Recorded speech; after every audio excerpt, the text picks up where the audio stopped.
Olá pessoal, a gente está entrando no Paraguai. Acabei de voltar de Foz do Iguaçu, fui buscar no aeroporto o Aleph e o Cristiano Belé para a gente fazer o lançamento do Peregrino, o bionematicida da Bionat.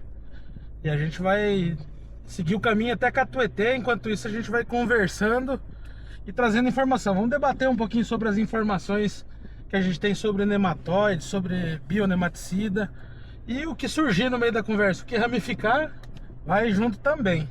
Se apresenta aí, Aleph. Bom, tudo que der pra gente falar aqui, né, a gente vai falar. Bom, meu nome é Aleph, eu hoje estou na gestão de portfólio da Bionat, né? Tenho uma história aí de 4 anos de empresa, já passei pelo time de desenvolvimento de mercado, de P&D e atualmente estou no time aí de marketing voltado para produtos. E com essa feliz missão essa semana, né, Alex, de lançar o produto Peregrino aqui no Paraguai. E para essa missão a gente conta com um especialista. Então, Cristiano Belé está conosco aí. Belé, dá um alô para todos. Pessoal, meu nome é Cristiano Belé, sou nematologista, fico sediado na cidade de Santa Maria, lá no Rio Grande do Sul, e vamos bater um papinho ali sobre nematóides hoje. Maravilha. Deixa eu te fazer a primeira pergunta que eu tenho curiosidade. O que é nematóide? Ele é doença? Ele é verme? Ele é animal? O que é um nematóide? Nematóide, na verdade, ele é um animal. Ele é mais próximo de nós humanos do que uma bactéria ou um fungo. Mas, no processo infectivo, ele causa uma doença na planta. E sim, ele está classificado dentro da fitopatologia como um dos grandes grupos. As bactérias, os fungos, os vírus e o nematóide. Mas, hoje, o nematóide é classificado como animal e ele tem um filo próprio somente para ele. Outra curiosidade sobre nematóides, de forma geral. A indústria farmacêutica utiliza os nematóides para fazer um screening de fármacos, porque eles têm mais ou menos 90% do nosso genoma é compatível com o C. elegans. Então ele é utilizado para a indústria farmacêutica. Mas o nematóide é um animal. Olha aí, informação diferenciada, né? Não é uma pergunta simples não, né? O que é um nematóide não, né? E outra, a maioria dos nematóides que a gente tem na natureza, eles não causam problema.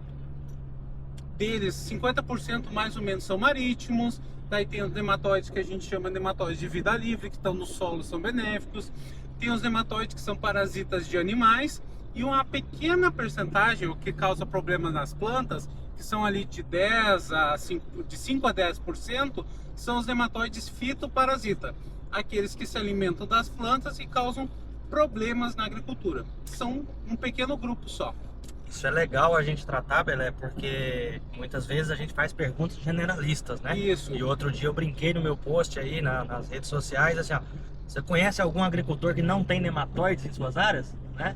Acho que todos têm. Todos têm. Até porque tem muitos que não são parasitas de plantas, Isso. né? Mas vamos lá, o que diferencia nematóides fitoparasitas de nematóides que estão ali de vida livre? Qual que é o principal diferencial? O principal diferencial é uma estrutura que esse nematóide tem. Os fitoparasitas têm uma estrutura que se lembra a uma agulha, o que a gente chama de estilete. Ele vai utilizar essa estrutura para inserir na planta, para sugar todo o nutriente da planta. Alguns vão entrar para dentro da planta, que a gente chama dos endoparasitas. Outros vão ficar fora da planta, que são os ectoparasitas. Então, esse estilete vai diferenciar o que é fitoparasita dos não parasitas, ou nematóides de vida livre. Então, esse estilete ali vai fazer uma ruptura da parede celular, da célula ali, e o nematóide vai sugar o conteúdo celular. Fazendo esse sugamento, aí vai ficar uma ferida, uma perfuração ou um ferimento, que o nematóide pode entrar ou vai ficar livre ali no solo, que vai estar associado a outras pragas, outros patógenos de solo, principalmente alguns fungos que vão se aproveitar desse ferimento e causar a morte da planta. Por quê? O nematóide não mata a planta. O nematóide é um biotrófico, ele precisa da planta viva para poder se reproduzir e deixar descendentes. O que a gente vê muitas vezes no campo, que é aquelas reboleiras com planta morta, quem matou a planta foi o fungo de solo. Então o nematóide abre a porta e o fungo de solo se aproveita e mata a planta. Então não está muito correto a gente associar a morte de plantas em reboleira no campo com nematóide somente, né? Não, aí é uma associação.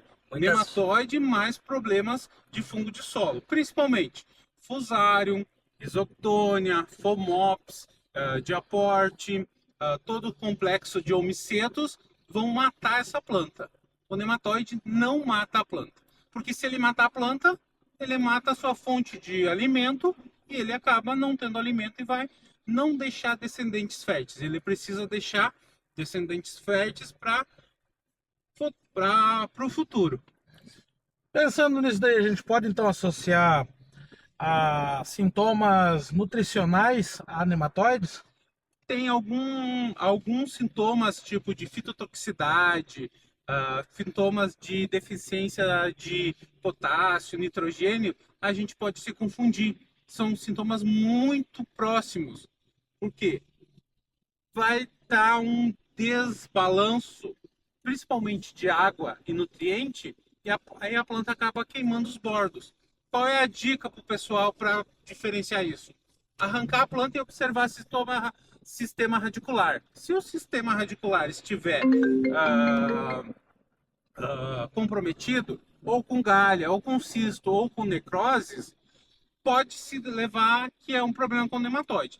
Levando em consideração, necroses no sistema radicular da planta não é só nematóide do gênero Pratylencos ou Helicotylencos cutulonema que causa. Pode ser alguns fungos de solo, Rhizoctonia, Fusarium causam os mesmos sintomas. Aí a importância de uma boa diagnose para a gente saber qual é o agente causal dessa doença. Importante a gente primeiro descobrir o que tem na lavoura de nematóide, quais são as espécies que estão predominando, né? Quem que está crescendo em maior quantidade para a gente poder definir se é isso ou aquilo que está trazendo dano. O pontapé inicial para a gente começar a construir um manejo de nematóide, a base dessa pirâmide é uma boa diagnose. A gente precisa saber qual é a espécie de nematóide e o nível populacional dessa espécie de nematóide que a gente tem no solo. Não adianta chegar ali, o Alex, e me dizer, eu tenho nematóide no solo, para o Aleph. O que eu posso fazer? Eu preciso saber qual nematóide que é, gênero, espécie e a população desse nematóide no solo, para a gente poder desenhar um manejo mais correto, para a gente ter assertividade em diminuir essa população de nematóide. Bom demais. O nematóide ele vai abrir muitas portas aí para os fungos acabarem infectando e causando doença, né? E você citou um gênero aí que é muito importante nesse sentido, que é Fusarium. A gente sempre fala muito de Fusarium causando doenças em plantas, mas isso se potencializa muito quando está associado com nematóides. E lá na fitopatologia a gente vê o seguinte, o Fusarium, ele não é um patógeno que a gente vê muito agressivo se ele estiver sozinho. Mas ele é um baita oportunista para causar doença quando ele acha ferimentos, portas de entrada, né?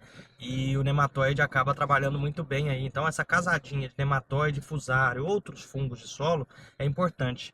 Agora isso me deu um alerta aqui que é o seguinte, a gente vê aí os laboratórios, né, Belé, fazendo análise de nematóides, mas nem todos os nematóides olham junto dessas, os laboratórios olham junto dessas análises fungos também, né? Então é interessante a gente, quando coletar essas amostras para ver dano de nematóide e tudo mais, priorizar num primeiro momento, para eu levantar o que eu tenho na minha área e tudo mais, uma análise que me diz, além de nematóide, fungos que podem ser patógenos que estão presentes. Seria muito interessante fazer essa casadinha, a gente saber qual o nematóide que a gente tem na área e quais as populações de fungos de solo que a gente tem na área também. Por quê? Um sempre vai estar ligado ao outro. Para vocês terem uma ideia, no laboratório ali onde que eu fico, a gente tem a parte de nematologia e a parte de fungo de solo. Em quase 100% das análises, quando a gente faz análise de fungo de solo, tem a presença de algum nematóide importante, ou seja, ele Meloidoge, Pratylencos, Heterodera, ligado a principalmente Fusarium. Quase 100% das amostras que a gente faz essa diagnose tem a presença de Fusarium e outros fungos também, que a gente tem observado uma crescente de macrofomina também associado a esses problemas. Então, a gente precisa saber qual é o nematóide que a gente tem na área, junto com o fungo de solo, que a gente precisa muitas vezes fazer uma dupla proteção para o nematóide e para o fungo de solo, para a gente conseguir que essa planta tenha um arranque inicial melhor, que não se comprometa o sistema radicular, todas essas raízes sejam viáveis para ela conseguir se aprofundar no solo e tirar água e nutrientes e mandar para a parte aérea. É que a planta tem que determinar a quantidade de produção delas no estabelecimento, né? Se a gente perde quantidade de planta ou perde quantidade de raiz, ou uma planta fica mais atrasada que a outra, ela perde potencial, perde a quantidade de entrenós que a gente consegue colocar por metro quadrado, e isso, consequentemente, também vai determinar a quantidade de grãos e lá na frente produtividade. Isso aí. É importante a gente fazer essa proteção inicial do sistema radicular para essa planta não perder raiz. Um fato interessante: quando a planta começa a embeber água em um solo que ela não tem uma proteção ali de um tratamento de semente ou aplicação de algum produto de semeadura, o nematóide, principalmente do gênero Pratylenchus, Meloidoides e Pterodera, vai se alimentar daquela primeira radícula que ela coloca no solo. Se alimentando dessa radícula aí, principalmente de plantas que tenham dominância radicular ali, raiz pivotante, vai quebrar essa dominância. O que é a resposta da planta? Ela vai colocar mais raízes secundárias. Colocando raízes secundárias em maior número, ela vai liberar mais exudatos radiculares.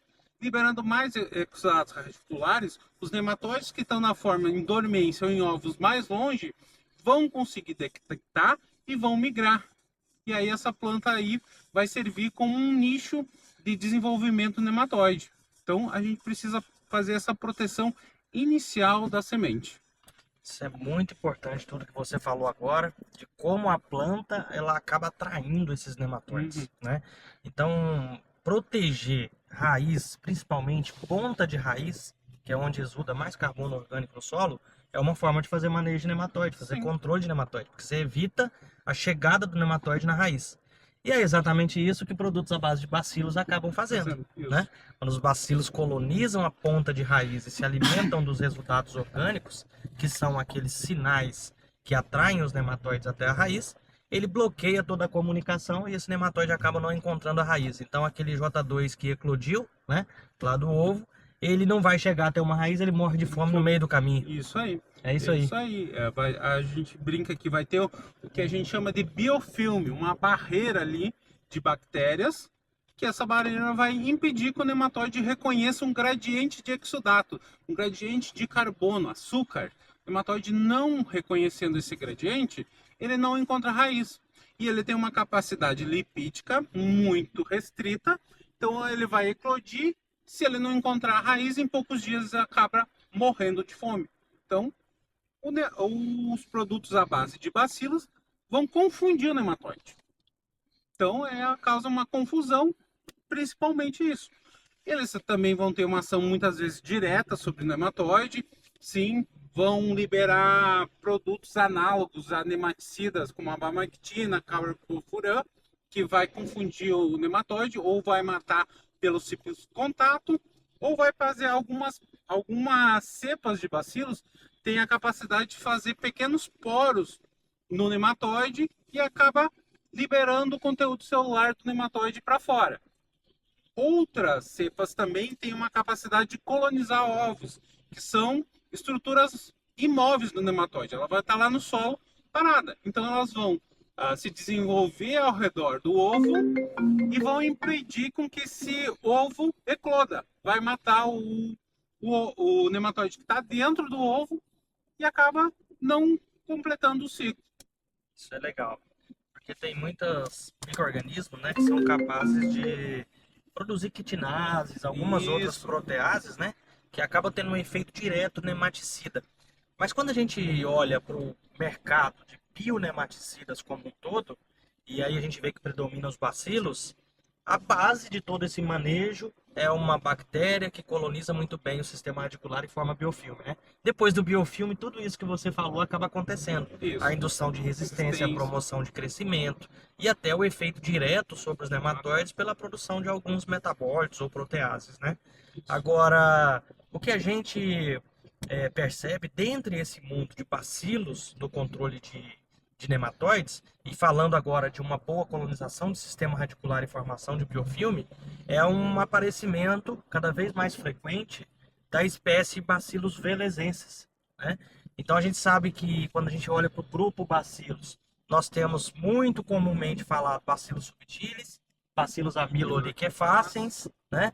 Só que teve um estudo de 2019 lá nos Estados Unidos que ele mostrou o seguinte: a maioria dos produtos chamados ainda o ativo, né, pela região 16S de identificação para a bactéria, chamados de subtilis ou amyloliquefaciens, deveriam ser reclassificados no nome Bacillus velezensis. E isso liga um sinal de alerta. Poxa, que espécie é essa? Por que ela tem tanto potencial, né? E eu, no meu doutorado, tive a felicidade de trabalhar com seleção de bacilos para doenças de parte aérea, e tudo que eu selecionei para doenças de parte aérea, inclusive, foram Bacillus velezensis, que funcionava, tudo quando identificou por outras regiões do genoma, eram Bacillus velezensis. Então a gente percebe o seguinte: o que lá atrás era chamado de Bacillus amyloliquefaciens, subespécie plantaro, Bacillus metilotróficos, que também tem registro para nematóides e tudo mais, isso foi reclassificado na espécie Bacillus velezensis. Então essa espécie ela vai ser cada vez mais comum nos produtos biológicos. E é uma espécie que a gente traz hoje, né, no lançamento do produto peregrino, pela sua particularidade de conseguir realmente se estabelecer no sistema radicular, produzir vários tipos de metabólitos diferentes, de modo a ter ação contra os nematóides também, né, de controle do nematóide, mas especificamente um grupo de metabólitos chamado de lipopeptídeos ajuda também na proteção das raízes contra fungos de solo, porque esses metabólitos são antifúngicos, eles destroem membrana celular onde o fungo está crescendo, então não consegue crescer na presença de lipopeptídeos, né? Por isso que isso tem um potencial tão grande, inclusive para doenças foliares, de proteção, mas desde que esse produto tenha riqueza, né, de lipopeptídeos na sua composição. Então, Bacillus velezensis vai ser um nome que a gente vai ouvir falar bastante daqui para frente, né? Por causa dessa questão de taxonomia aí, né? Tudo vem mudando muito, né, e melhorando a identificação para a gente enxergar a nível de espécie. Mas é claro, nós não podemos generalizar que é Bacillus velezensis controla tal coisa, né? Igual o produtor que está acostumado a falar, você tem Bacillus amyloliquefaciens? Não é questão de espécies, é questão de cepas. Então nós precisamos estudar, né, Belé, lá nos ensaios, ver se a combinação daquelas cepas, ou pode ser o produto de uma cepa só, em relação a outra que tem um monte, e um produto de uma cepa só entregar um baita resultado em relação a outro que é mistura de micro-organismos. Então não tem a ver com a quantidade de micro-organismos no produto e nem com as espécies que estão compondo esse produto, mas com espécie, a nível de cepa, e o que essa combinação entrega em nível de resultado no controle daqueles nematóides ou até mesmo fungos. É isso? Outra questão, tem algumas cepas que são mais potentes bionematicidas, tem algumas cepas que são mais potentes biofungicidas, tem algumas cepas que se mesclam essas duas, a função bionematicida e o fungicida. Tem algumas cepas que promovem mais crescimento de plantas. Então não é porque é Bacillus amyloliquefaciens que controla nematóide, ou é Bacillus amyloliquefaciens que controla fungos de solo. Cada cepa tem a sua especificidade. Então a gente precisa conhecer a cepa para não generalizar tudo. Para a gente, na hora da escolha, saber ser mais assertivo. Eu tenho um problema com o nematóide, vou usar uma cepa específica para nematóide. Tá, uma coisa pra gente entender. Diferente dos fungos, por exemplo, você pega um fungo lá de Pocone, né? Que ele é específico para controlar X nematóide. Okay. O mecanismo de ação dos bacilos, ele acaba beneficiando mais em relação a nematóide no controle, porque se a gente está falando de um controle, digamos que indireto, por fazer uma proteção física, a gente acaba que por tabela a gente consegue controlar mais tipos de nematóides, além dos que estão no registro, que é obrigatório, e a gente consegue fazer um negócio mais ou menos assim, né? o- Me explica um pouquinho sobre isso aí, Aleph. A pergunta é o espectro de ação quando eu olho para um produto à base de bacilos versus um produto fungo, né? De base de Exatamente. fungos. A gente já sabe que quando a gente olha para fungos no controle biológico, o nível de especificidade é maior do que de bactérias. Especialmente por causa disso que você comentou. Quando o efeito mais forte no controle de determinada problemática, ele é indireto, o espectro de ação aumenta. Quando esse efeito, ele é um efeito, por exemplo, um fungo que é um parasita de nematóide, quase que necessariamente ele vai ter certa especificidade. Ele vai, às vezes, ser um bom parasita do gênero Meloidógene, ou até mesmo de uma determinada espécie de Meloidógene, e talvez não seja tão bom para Pratilencos, né? Mas como é que a gente pode contornar isso? Ter produtos de fungos que combinam diferentes cepas de fungo, parasitas de nematóides, aí você consegue aumentar o leque. Porém, isso vai acabar encarecendo o produto, porque cada fungo é produzido numa fábrica, vamos dizer assim, né? É um fungo por vez, ou você tem 3 fábricas para fazer 3 cepas diferentes, né? Capacidade E fabril. aí tem que ter capacidade fabril, tem que ter qualidade, tem que ter um monte de coisas aí que auxiliam para que lá na frente você possa formular um produto com os 3 fungos, mas esses fungos eles não são produzidos em conjunto, né? Ou seja, então, digamos assim, fazer um produto com 6 cepas diferentes não é impossível, mas assim, tecnicamente ou capacidade fabril tem que ser muito grande de uma biofábrica para poder produzir esse produto comercial, no caso. Se você pensar que para cada produto, vamos lá, se você para cada cepa pretende colocar 1 vezes 10 a 9 células por ml ou endósporo por ml no produto, mas ao invés de ter 1 ou 2 cepas agora você tem 5, 6, 8, é quase que ter 8 bateladas de produção para formular um produto que tem 1 vezes 10 a 9 de cada uma.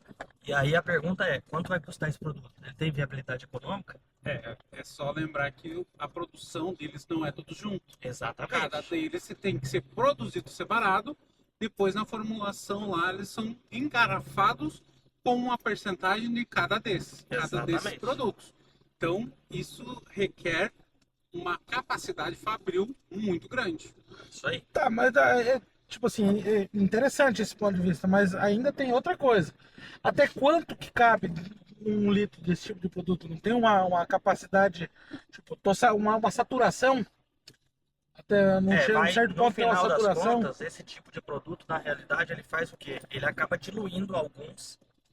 Então, quanto mais cepas diferentes ou espécies diferentes o produto combina, menor é a concentração de cada um deles. Primeiro, porque acaba diluindo quando vai fazer a formulação, as misturas. E segundo, para ter viabilidade econômica. Eu não consigo fazer um produto com várias cepas em alta concentração. Fisicamente pode até ser possível, como etapa de concentração, mas a viabilidade econômica vai embora, né? Então, por isso que a gente vê, produtos que misturam micro-organismos têm uma tendência de ter menos propágulos por ml ou grama do que produtos que têm 1 ou 2 micro-organismos somente. Muita, muita dificuldade de colocar esse produto lá dentro. Sim, porque é aquela questão. Você tem que aumentar muito sua eficiência de fábrica, você tem que fazer diferentes pateladas para formular, ou ter diferentes linhas de produção de cada cepa para depois formular em conjunto, né? E então o que a gente vê hoje é muito produto que diz que tem X cepas lá, 5, 6, 7, 10, 12. Eu já vi produto até falando que tem 12 micro-organismos lá dentro, né? Mas fica muito fácil falar, porque é difícil comprovar que tem os 12 isolados diferentes lá dentro. Uma análise de qualidade dificilmente vai conseguir identificar os 12 micro-organismos que tem dentro da formulação, né? E comumente, esse tipo de produto acaba não sendo um produto registrado pelas vias oficiais. A gente encontra esse tipo de produto muitas vezes por aí, mas a gente não vê os registros, garantias de concentração, né? Nada disso tem sido uma realidade, não. Muitos micro-organismos não. A gente está falando até agora de uma geração de biológicos que é a segunda geração, né? A primeira geração é um micro-organismo para controlar uma determinada praga ou doença. A segunda geração é aquela geração que mistura micro-organismos para aumentar espectro ou para aumentar a eficiência, alguma dessas opções. E a terceira geração? é aproveitar a química dos micro-organismos no controle biológico.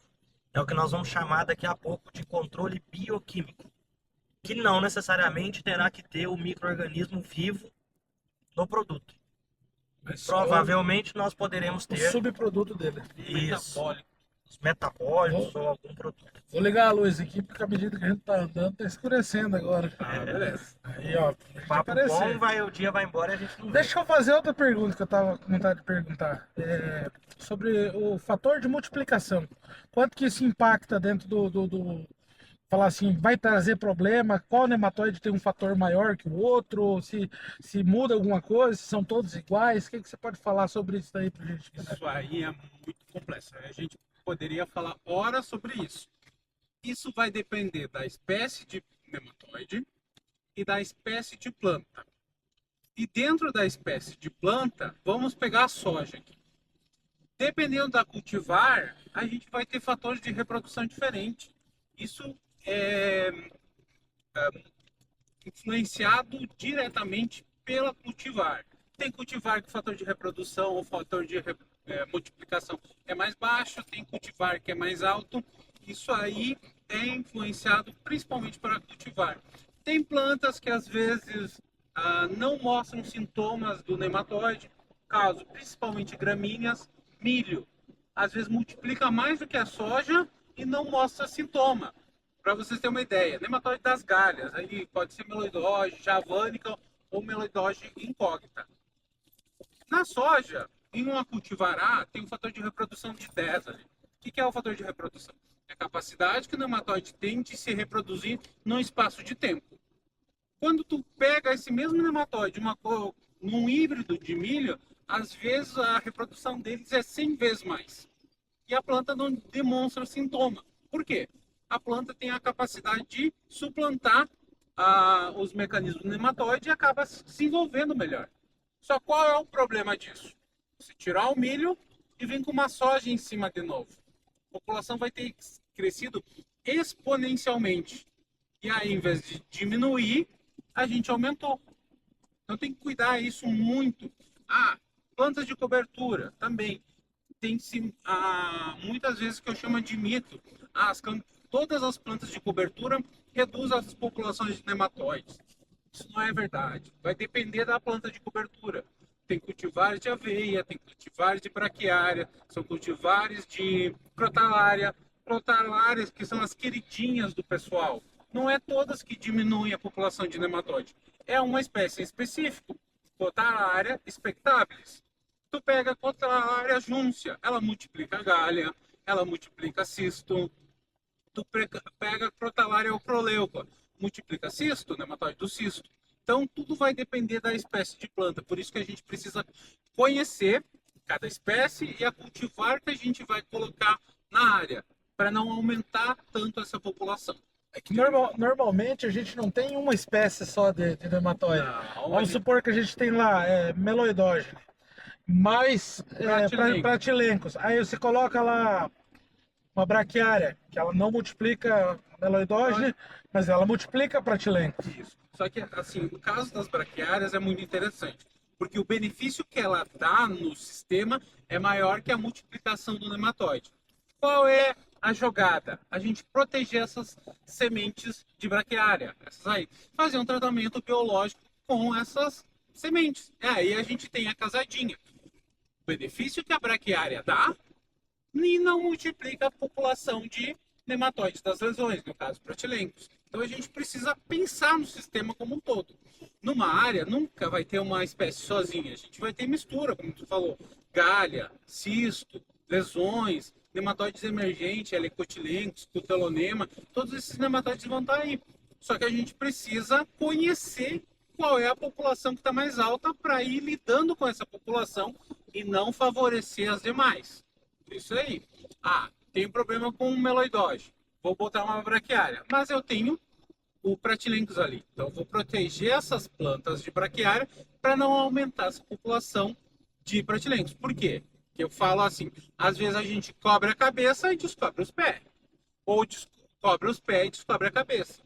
Para nematóide a gente precisa ter um meio termo, manter essas populações em níveis baixo, evitar que ela aumente e se mantenha alta.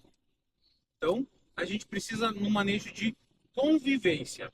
A gente precisa dormir com o inimigo do lado, mantendo ele estável. Acho que Evitar que ele aumente e diminui. Esse problema de aumentar e diminuir, que eu chamo de manejo eletrocardiograma. Sobe, desce, sobe, desce. Isso a gente não quer. A gente quer manter ele assim, ó. Faz tratamento no soja e não faz no milho. Isso, ou faz na planta não faz na planta de cobertura, que isso é um problema. Então a gente precisa estar fazendo tratamento de todas as plantas do cultivo para manter essa população baixa.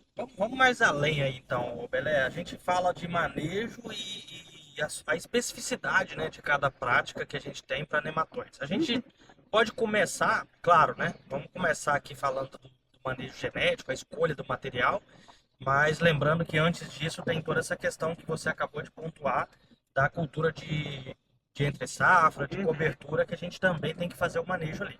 Mas começando aí na soja, primeira coisa, mapear, fazer análise, olhar naquele ciclo anterior qual nematóide que tem, qual que predomina, né? E essa predominância, quando eu olho na análise, não existe um nível baixo, médio, alto, né? Como é que é essa história aí? Não, existe presença e ausência. A simples presença de nematóides na área já é passível de manejo. Por quê? Vamos aos cálculos básicos. Nematóides das galhas produzem de 200 a 2.000 ovos num ciclo de 15 dias. Um nematóide infectando a soja num ciclo de 120 dias, a gente pode ter mais de 8 milhões de descendentes. Se isso aí for viável, assim, 5 a 10%, a gente vai ficar com uns 400 mil nematóides. Então, eles têm uma capacidade de multiplicação muito grande. Então, é bobagem dizer assim que existe populações baixas. Não, existe presença e ausência. A simples presença, a gente vai começar a pensar em fazer manejo. Dentro dessa presença, a gente vai ter níveis. Vai ter baixo, médio, alto, naquelas tabelinhas que eu não gosto de utilizar. Por quê? Elas foram desenvolvidas para climas temperados. Nossos climas são mais tropicais. A gente vai ter sempre plantas no sistema. Então, tem que tomar cuidado na utilização. Elas são para se basear nas medidas que eu vou utilizar. Por quê? O nível baixo, eu vou utilizar em uma planta com resistência, ou uma planta com baixo fator de multiplicação, mais um produto biológico.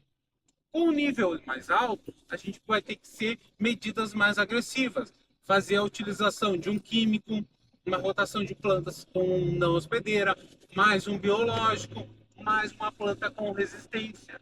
Então, a gente tem que conhecer a população de nematóides que a gente tem na área, mas não levar ela embaixo do braço como fosse uma bíblia, é uma regra.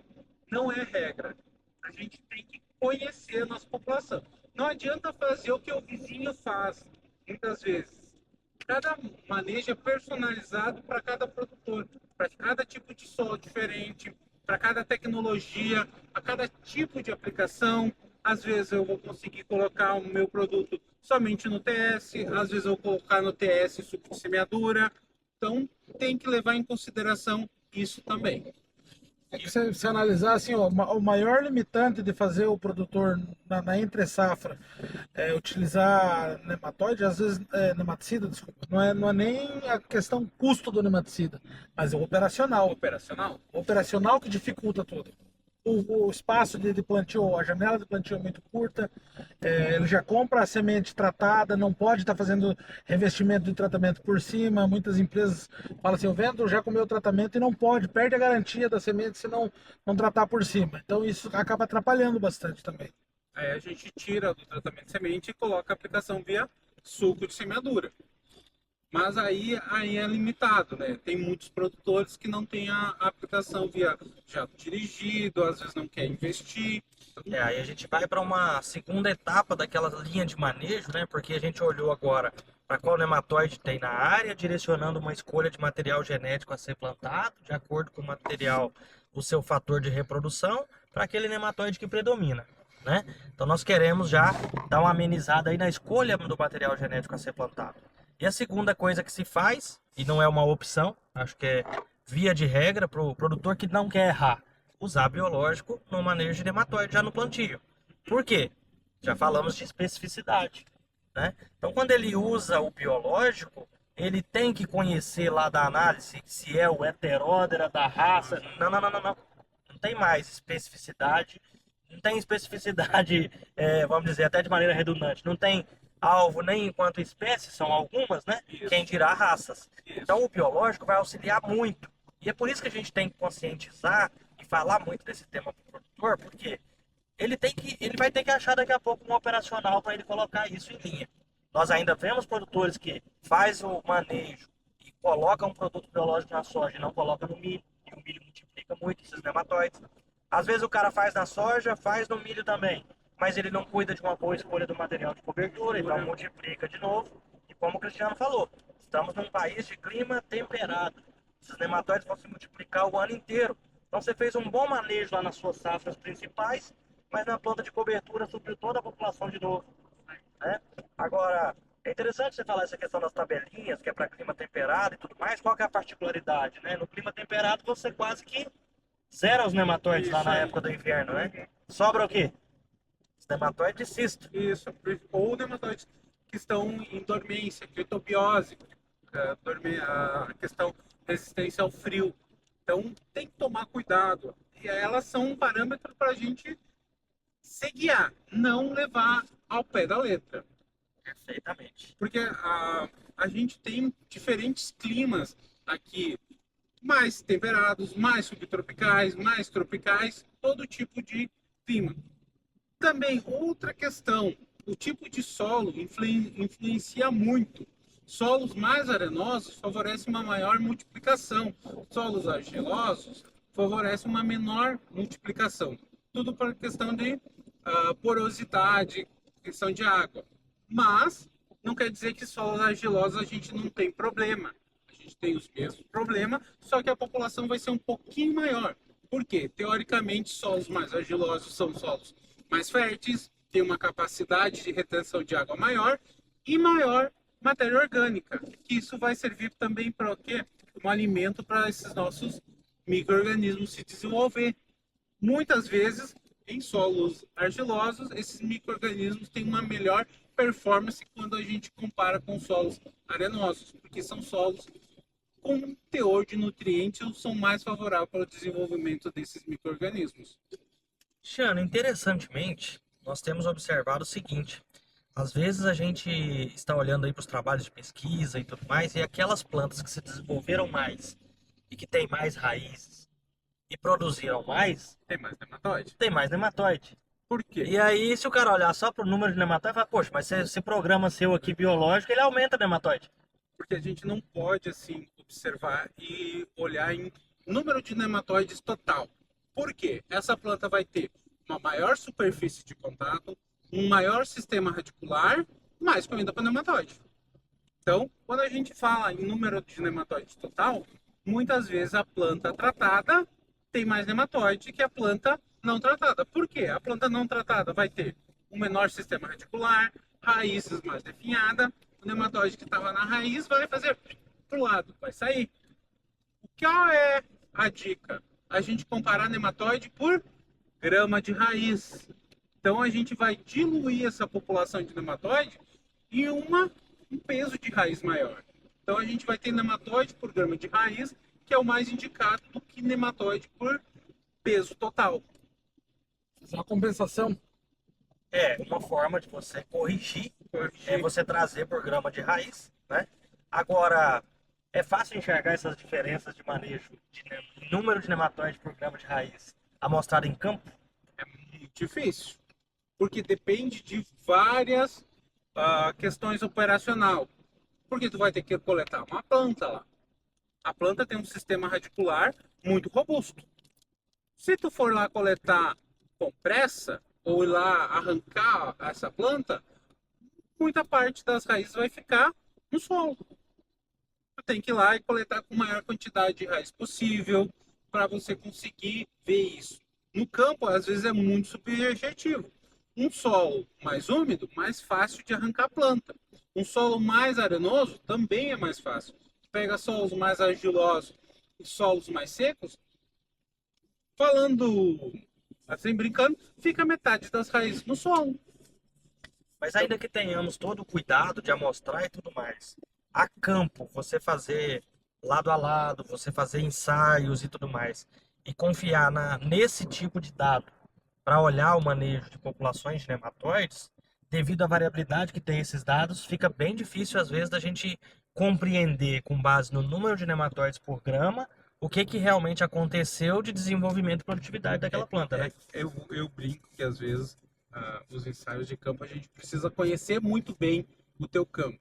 Porque se tu jogar um lado a lado ali, muitas vezes a tua testemunha pode cair onde tem a menor população de nematóides. Porque a distribuição de nematóides no solo é agregada, não é homogênea em toda a área. Pode ser que aqui eu tenha uma reboleira, dou 2 passos do lado, eu não tenho quase nada de nematóide.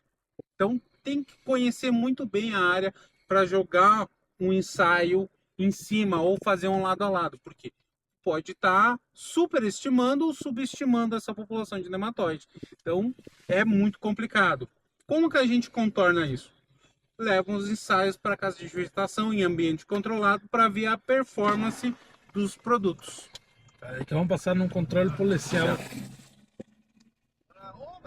Tranquilo, Bá? Espetacular. De lujo. Bom, então a gente estava vindo na conversa do manejo, nós passamos pela escolha do material, no uso de biológicos como uma ferramenta importantíssima, né? Cresce muitas opções que a gente tem aí, com um espectro de ação muito interessante. E a gente indo um pouquinho além, você comentou, Belé, de áreas que têm maior grau de problema com nematóides, ainda às vezes se faz necessário o produtor adotar também aquela solução química. E aí eu quero saber um pouquinho assim, ó, como é que funciona esse manejo químico frente ao que a gente faz hoje de biológico em relação a dose, custo por hectare. Qual que é a impressão que eu tenho, só para te nortear, de que são doses maiores, um custo mais elevado do que se faz hoje com biológicos, né? E de moléculas que acabam esterilizando uma faixa de solo, vamos dizer, ou ao redor da raiz, formando um bulbo de proteção. Mas acaba também causando um certo desequilíbrio. Essa é uma forma de se ver esse impacto do químico hoje no solo aplicado com um efeito mais direto no nematóide do que o que a gente falou do biológico, que é indireto? Vamos lá. Em partes, isso é verdade. Nematicidas químicos foram muito pesados no passado. A gente tinha Furadã, que eu brinco que matava o nematóide, a minhoca, o passarinho e o aplicador também, se bobeasse. Hoje a gente tem produtos químicos mais seletivos, que não agridem tanto o solo com menor dose. Mas qual é a questão do químico? A questão do químico é período de proteção. É isso que a gente precisa levar em consideração. A gente tem químicos que têm período de proteção muito reduzidos, no máximo 15 a 20 dias, que vai dar aquele choque na população de nematóide, diminuir ela, só que passou esse período, ela volta a aumentar. A gente precisa fazer a casadinha, químico mais biológico. Nessas áreas que a gente tem uma população maior, o químico vai fazer aquela diminuição da população, o biológico vai conseguir se estabelecer bem. Quando o químico perdeu o efeito, o biológico vai estar em máximo potencial, vai continuar mantendo e diminuindo essa população até o final do ciclo. A gente tem algumas outras moléculas que têm um período de proteção um pouquinho maior, que são as carboxamidas, que estão aí no mercado, são produtos mais seletivos e de baixa dose. Então a gente precisa conhecer a população de nematóides e usar as moléculas certas.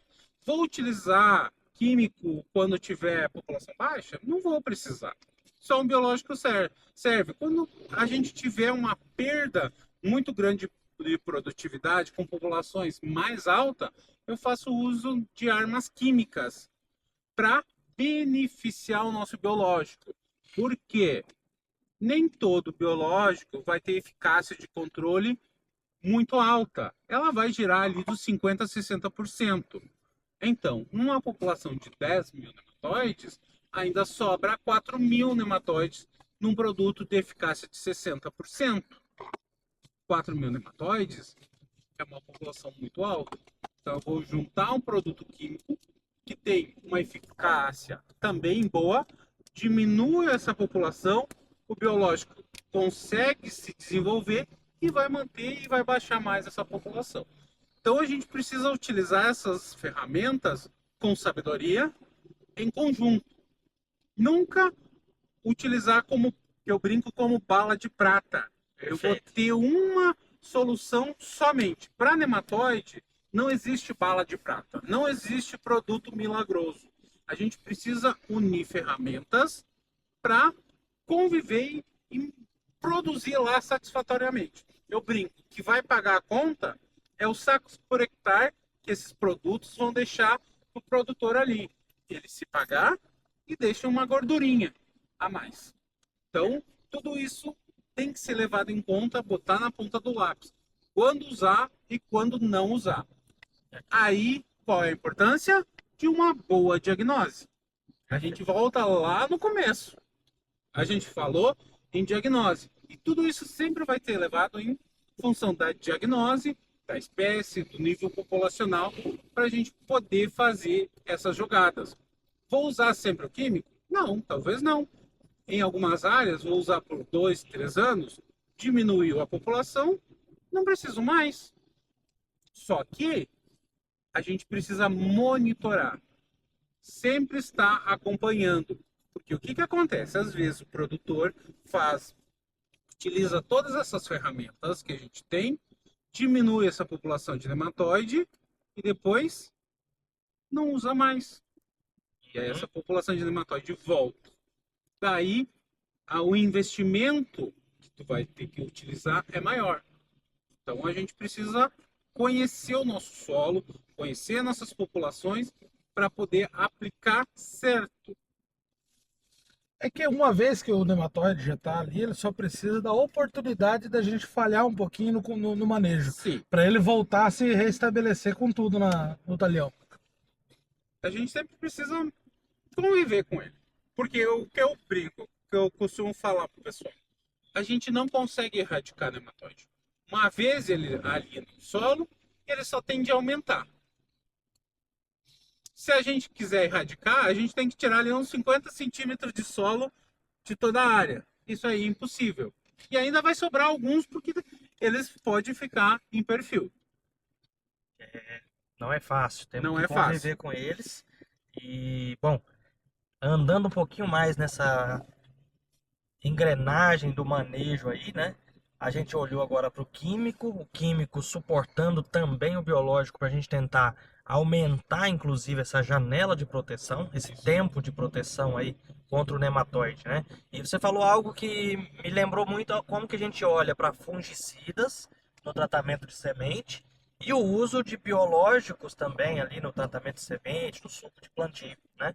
Porque a gente vê dessa forma, o fungicida no primeiro momento ele garante que essa planta ela vai germinar e emergir livre de patógenos naquele primeiro momento, até porque algumas moléculas têm uma sistemicidade muito boa e fazem uma boa proteção naquela primeira janela. E aí, depois de uns dias, especialmente em maiores volumes de chuva, esse efeito do químico vai passando e aquele biológico que está colonizando as raízes vai dar sequência no manejo daqueles patógenos de solo. Então isso serve tanto para químicos e biológicos num sistema integrado de manejo para nematóides e para fungos de solo. Agora, Pelé, não fizemos o manejo do nematóide até o plantio, né? O cara escolheu qualquer cultivar, ou mesmo que ele tenha escolhido, ele escolheu uma cultivar de acordo com aquele nematóide que predomina na área dele, escolheu uma cultivar de baixo fator de reprodução. Fez biológico no suco de plantio, mas é uma área que tem alta pressão de nematóides. Passou do plantio, existe alguma coisa que a gente pode aplicar? Existem poucas coisas que a gente pode aplicar. Não é qualquer produto que a gente vai aplicar que vai ter efeito. São principalmente produtos da classe de indutores de resistência. Eles vão ter um efeito muito bom. mas o efeito deles é potencializado se a gente protegeu o sistema radicular antes. Fizer um bom tratamento de semente, mais uma boa aplicação em suco e mais a aplicação de um indutor,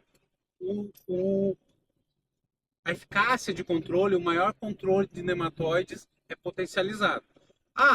Muitas vezes ocorre que o produtor esquece de fazer um tratamento de semente ou uma aplicação de suco para controle de nematóides. Depois se lembra, depois que a planta está lá em V4, V5. A gente pode fazer a aplicação de alguns indutores que vai ter como eu posso dizer, vai ser satisfatório para a planta conseguir se desenvolver e produzir satisfatoriamente. Mas não é todos os indutores, não é a aplicação de produto biológico em parte aérea para controle de nematóide, que isso é um ponto que a gente pode discutir depois, que o produto biológico aplicado em parte aérea às vezes não vai fazer aquele efeito que a gente espera. Ele é cômodo, ele é fácil de aplicar, mas tem N outros fatores que vão influenciar, porque esse produto biológico, eu brinco que às vezes tem que acertar o alvo, e o alvo é nematóide. E aonde que está o nematóide? Está no solo. Então a gente tem que ser muito técnico para quando pensar nisso. Tem que saber fazer as escolhas certas. Não é a questão de comodidade de aplicação. Você entrou num tema muito importante, Belé, que é a aplicação de biológico foliar, produto à base de propágulo, visando o controle de um alvo que está lá na raiz. Então, né? raiz. Então vamos lá, quando eu olho para a tecnologia de aplicação, a gente faz sempre essa pergunta lá nos treinamentos da Bionat: quem é o meu alvo nessa aplicação? Né? O meu alvo final de controle, sim, é o nematóide, mas o meu alvo, onde eu preciso colocar o meu ativo, é a raiz. E será que se eu conseguir, eu consigo fazer de maneira efetiva, se eu faço isso via foliar? Eu acho que Brad Rizob já provou isso pra gente. Se eu não inocular no TS ou suco, se eu fizer só o Brad Rizob lá no V2, V3, nodula bem? Então já mostrou pra nós que, né, esses micro-organismos não estão chegando na quantidade necessária para colonizar a raiz e fazer um bom controle. Então hoje nós não olhamos para produtos de propágulo de micro-organismo para aplicação foliar para o controle de nematóides. Mas tem um segmento que nós trabalhamos no SL Group, que é o segmento que nós chamamos de fisioativadores. E por que nós chamamos esse segmento como fisioativadores ou ativadores fisiológicos para a defesa da planta? Né? Para diferenciar um pouquinho do que se conhece de indutores de resistência clássicos. O produtor conhece aquele indutor de resistência que ele aplicava e que depois se descobriu que tinha um custo energético para a planta, às vezes muito grande. E de maneira, vamos dizer, exacerbada, como era posicionado, sem um posicionamento muito assertivo, muitas vezes ele gerava um custo energético para a planta, sem a planta ter um estresse que deveria ser corrigido, e aí isso impactava até em produtividade. Então o que nós trabalhamos no segmento de fisioativadores hoje? Produtos que tenham indução do tipo Prime. Né? E o que são esses produtos, Belé? A indução do tipo Prime é exatamente isso. Você fazer com que a planta esteja preparada para se defender, mas com um custo energético muito menor, que não impacte na sua produtividade. Então, eu puxei esse tema porque justamente é um tema novo dentro do que a gente fala. Né? Muita gente ainda fala, olha, foliar não existe nada para nematóide. Existe sim, mas são poucas opções. São poucas opções. Né? Por isso que a gente precisa conhecer os produtos que a gente está trabalhando. Isso é como se fosse uma vacina? Como trabalha a parte de defesa da planta? Sim, porque você vai startar uma resposta de defesa baseada em algum sinal na fisiologia da planta, né? Alguns hormônios, e aí a planta agora está toda preparada para uma possível chegada. Então, quando esse nematóide penetrar a raiz, quando ele chegar e acessar essa raiz, ela já tem respostas de defesa mais rápidas e com menor custo energético. E isso é o que nós chamamos de efeito priming da indução de resistência mais recente que a gente vem trabalhando aí nos produtos fisioativadores. E a gente tem notado, né, que ainda que o produtor não faça aquele manejo lá do plantio, mas se a gente fizer um bom posicionamento desses fisioativadores na parte aérea, o nível de controle desses nematóides ele pode ser sim muito satisfatório, muito satisfatório. Agora a gente precisa, né, Belé, evoluir, fazer mais trabalhos, em que condições, né? Porque eu posso aplicar esses fisioativadores quando a planta está numa condição de estresse? Provavelmente não. Agora, a gente viu que quando a gente fez um trabalho com a Rayane lá no Mato Grosso, foi surpreendente porque a primeira aplicação desse fisioativador, ela caiu justamente numa situação de estresse por seca muito grande. E as parcelas que receberam a aplicação do fisioativador foram melhores e produziram mais ao final do que aquelas que não receberam. Então, a gente precisa entender muito ainda do posicionamento, mas de fato, são produtos que agregam sim no manejo de nematóides, que entregam maior produtividade. E nós fizemos o trabalho lá, né, com o Instituto Fitos, com você, um trabalho a campo, onde nós sim encontramos ali o biológico entregando respostas de controle do nematóide no campo e nível de incremento de produtividade da ordem de 10%, que é o que dizem que o nematóide toma da gente, né? A gente perde uma safra a cada 10 para o nematóide. Isso é 10%, né? Então, peraí, ó, o biológico retornou aquilo que o nematóide estava me tirando. Mas quando eu apliquei o biológico no plantio e o fisiológico ou fisioativador lá na parte aérea, eu dobrei o meu incremento de produtividade. Eu fui para cima de 15% de incremento. Então, esse manejo ele se pagou muito bem no manejo de nematóides e retornou dinheiro no bolso do produtor. Então, é o que a gente chama de soluções integradas. A gente vai ter várias soluções para diminuir o estresse da planta por nematóide. Depois ela consegue produzir muito bem. Então, tudo isso a gente vai construindo, sempre levando em consideração o que a gente tem no solo aí. E depois lá o que sempre vai pagar a conta, aqueles 10, 15% de incremento a mais quando a gente compara com a testemunha. Eu costumo falar assim, ó, que isso aí, muitas vezes nesse trabalho que a gente desenvolveu em parceria, foi no primeiro ano. Se a gente continuar fazendo esse tipo de aplicações, essas diferenças começam a ser mais gritantes, mais coisas. Porque a testemunha começa a sofrer mais. Porque a população de nematóides tende sempre a crescer. E as parcelas tratadas, elas tendem a ter maior diferença. Para vocês terem uma ideia. Eu já fiz alguns trabalhos que a gente chama de trabalho de sistema. Um trabalho muito simples. Um lado a lado, conhecendo bem a área, tratada e não tratada. Para vocês terem uma ideia, no primeiro ano, a gente conseguiu somente 1,5 sacos a mais de incremento, aplicando um produto biológico. No segundo ano, a gente foi para 10. Esse ano, para vocês terem uma ideia, esse lado a lado, a gente já foi em 25 sacos de diferença. Por quê? A gente foi colocando micro-organismos ali no solo e a gente vai tendo essas diferenças. Para vocês terem uma ideia, o produtor não queria dar seguimento nesse trabalho no primeiro ano, porque a diferença foi muito pouca, porque a área era muito afetada. Só que eu disse para ele, paciência, vamos para o próximo ano. Hoje ele está me pedindo para a gente fazer novamente, para ver no quarto ano quanto que essa diferença ainda vai ser. Interessante. Isso aí a gente precisa aí observar. Por que eu cheguei nesse ponto? Muitas vezes a gente não vai ter aquela resposta, me prometeu 10 sacos a mais por hectare. Às vezes vai ser 1, 2 no máximo nesse primeiro ano. Quando a gente for fazendo esses trabalhos contínuos, a gente vai diminuindo mais essa população de nematóide e a planta vai responder melhor. Perfeito. Maravilha, e aí, Alex, como é que tá o bate-papo? O bate-papo tá excelente. E aí, aproveitando esse gancho aí, quero fazer uma pergunta para vocês dois. O que o produtor não pode fazer em hipótese alguma se tratando de nematóide? Do meu lado, eu já digo que ele não pode deixar de fazer análise, né? Tem que aproveitar o ciclo da soja que tiver corrente, ir lá no florescimento, fazer uma boa análise, diagnosticar, para ele tomar medidas de controle. E é presença ou ausência, né, Belém? Isso aí. A primeira base, a gente fazer análise. Eu brinco que tem períodos específicos para fazer análise. Sempre é no florescimento de cada cultura. Mas, eu posso fazer antes? Eu posso fazer depois? Posso. Mas toma cuidado que às vezes o nível populacional não vai ser aquele que está na soja. Mas a simples presença de tu encontrar um meloidóide, um heterodera aí na área, já liga o alerta, o problema tá aí. Aí tu consegue fazer um manejo antecipado e depois lá na soja, novamente, tu vê como é que tá essa população. Então, a primeira base é fazer análise, conhecer essa análise. Segunda, conhecer sua cultivar.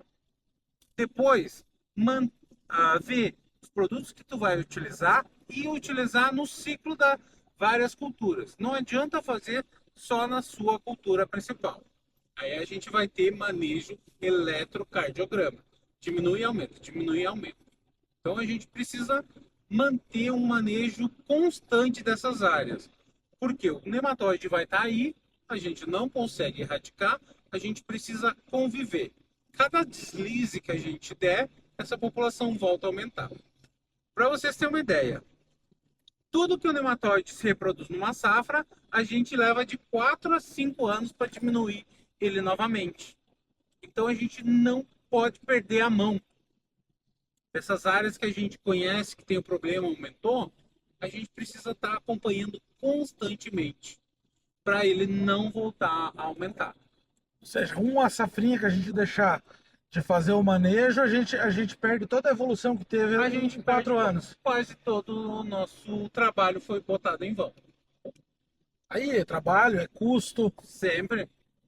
E aí a gente vai ter que utilizar outras ferramentas, né? Vai ter que estar trocando cultivar, muitas vezes. Uma coisa que eu gosto de falar, a gente não tem muita cultivar com resistência. Não. Mas a simples troca de uma cultivar diferente cada ano já influencia muito o nosso manejo. Por quê? São exudatos radiculares diferentes. Cada cultivar coloca um exudato próprio. Então o nematóide precisa se adaptar. Muitos produtores o que fazem?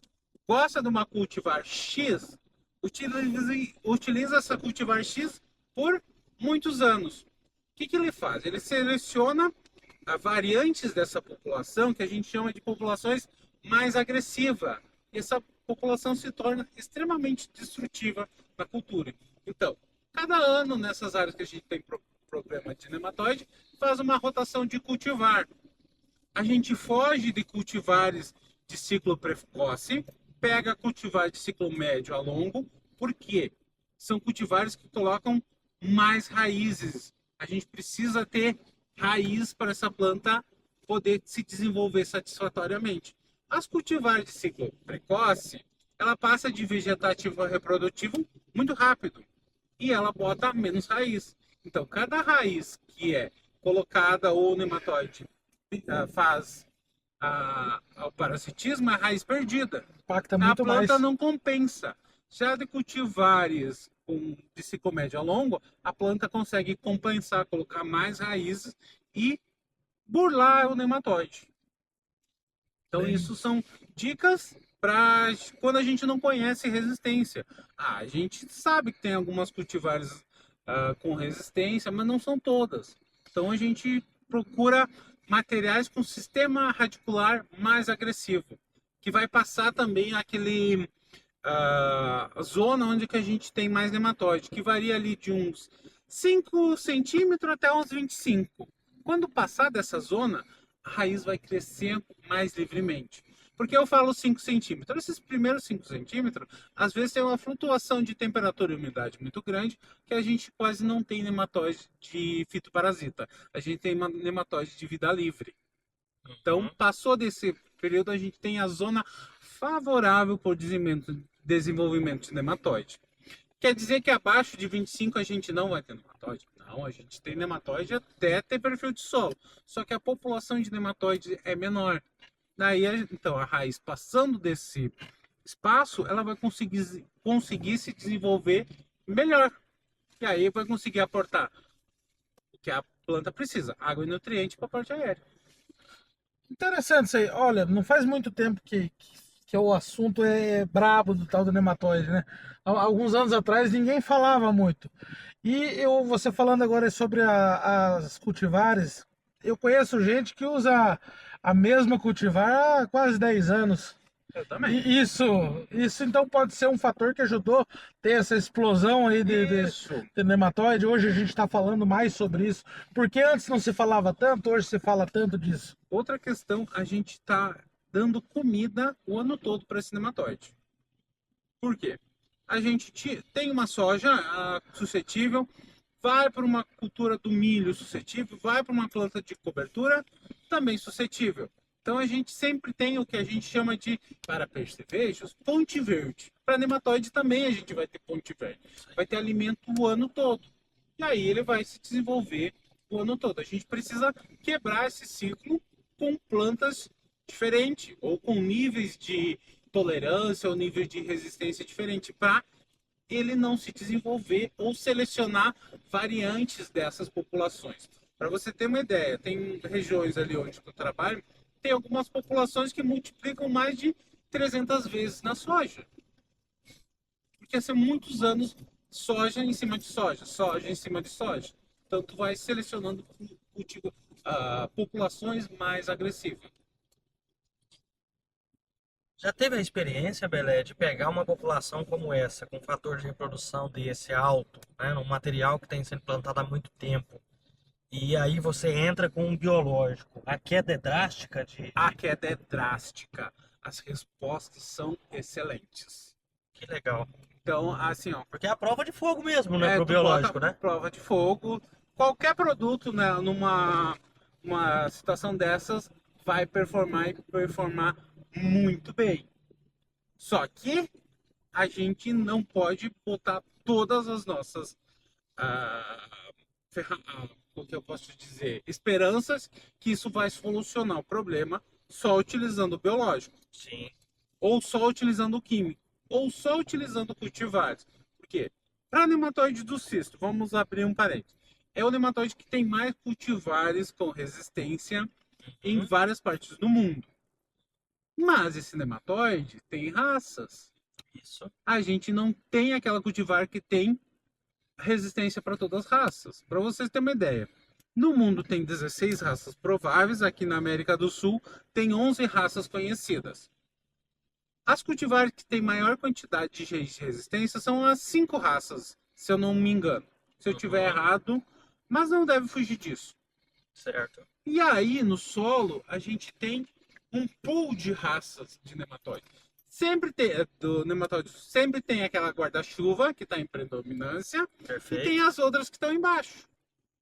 E aí a gente faz um teste de raça e diz que tem a raça 4. Esquece de falar que é predominante. Eu tô falando que é predominante. E vai lá e seleciona uma cultivar Alex, que tenha só resistência à raça 4. No primeiro ano, ela vai performar. Mas depois, a raça 4 vai ir para baixo do guarda-chuva e a outra raça vai sobressair. Vai abrir espaço para a próxima raça acelerar. Por isso que a gente não pode botar todas as nossas... como que eu posso dizer? O importante é diversificar, então, tudo isso daí. Isso aí. Vamos trabalhar com vários tipos de manejo, com várias frentes. Isso. Aí a gente precisa proteger essa ferramenta que é cultivar resistente. Senão a gente acaba perdendo. Exatamente. O que vai acontecer que nem os fungicidas. A gente aposta todas em uma molécula só e em 2, 3 anos ele perde performance. A cultivar também. Então a gente precisa proteger essa resistência para ela durar mais tempo. Senão a gente tem um ciclo muito grande de cultivares aí no mercado. Cultivares, fungicida, herbicida, a gente faz muito isso também, acaba fazendo muito essa pressão seletiva, né? Digamos assim. O que se sabe, hoje a gente não tem assim, populações de nematóide resistente a nematicidas. Mas pode ser que com o tempo a gente aplicando eles muito, estou falando de nematicidas químicos, que é um único modo de ação, pode ser que leve a uma resistência. Então a gente precisa diversificar tudo isso no sistema. A gente lida muito com a limitação do produtor, né? Aquele que principalmente vê um desempenho muito grande da escolha do material daquele ano, em produtividade, em tudo, que a tendência é ele escolher por um segundo, por um terceiro ano, por um quarto, quinto, o mesmo material, né? Então, acho que fica essa dica importante de fazer uma boa análise, se for uma questão de nematóides que tem raças, né? Isso. O que são raças? São indivíduos ou populações específicas dentro de uma espécie que agora se especializaram em se alimentar e parasitar algumas cultivares. Isso Não aí. é isso? Então essas são as raças. A gente ter resistência de algumas cultivares a essas raças que predominam é uma forma de manejo. Mas eu não posso levar essa cultivar por mais do que 2 anos, né, Belé? Porque se eu continuar insistindo nela porque ela produziu muito bem nos 2 anos, no terceiro eu já posso ter surpresa negativa. Posso ter surpresa negativa. Ou você utilizar mais tempo essa cultivar, mas utilizando outras ferramentas. Isso aí. Aí a gente precisa escolher as ferramentas. Nunca botar fé do que, vou falar de novo, uma bala de prata. A gente Perfeito. não tem. Estamos quase chegando ao destino, Alex. Falta um pouquinho Falta ainda. um pouquinho ainda? Falta um pouquinho, mas a hora Acho que que vocês o nosso quiser. papo aqui já tomou um rumo que a gente já pode caminhar para o fechamento, que é o seguinte, ó. Nematóide tem manejo? Sim. Sim. Um sistema integrado de manejo, né? Diversificação. São várias ferramentas para a gente conviver com esses patógenos de solo. Perfeitamente. A gente nunca vai conseguir erradicar eles. Então a gente precisa conviver com eles. E a gente consegue conviver. Tudo isso que a gente falou nesses minutos ou horas. Umas 2 horas, será? Não sei. Me perdi no tempo aqui. Todos eles a gente vai utilizar integrado. Não existe um químico perfeito, um biológico perfeito, uma cultivar perfeita, uma planta de cobertura perfeita, uma rotação de cobertura perfeita. A gente precisa unir tudo que a gente tem ali para manter o solo equilibrado. E outra, a gente falou muito de nematóide, mas a gente também tem que lembrar que a gente precisa o solo. Um solo equilibrado, com teor de matéria orgânica ok, fertilidade ok. Não adianta a gente vir com o nosso melhor produto biológico num solo que não está preparado para receber esse produto biológico. A gente precisa manejar o solo. Então, a gente precisa colocar sempre matéria orgânica nesse solo, corrigir esse solo. Nematóide do cisto se desenvolve em solos com pH mais elevado. Então, a gente não pode deixar esse solo elevar o pH. Nematóide das lesões e das galhas, independente do pH. Mas, se a gente tiver um solo com teor de matéria orgânica legal, nossos produtos vão performar melhor. Então, a gente precisa do conjunto. A gente falou muito de nematóide, mas o solo que dá base aí precisa estar ok. 3 pilares, né? Físico, químico e biológico. Sempre. Sempre olhar por esse lado. Só uma última perguntinha aqui agora para matar essa daí. Qual que é mais bruto? Pratilencos ou meloidógene? Assim, todos eles são terríveis, mas o que causa mais problema é meloidógeno.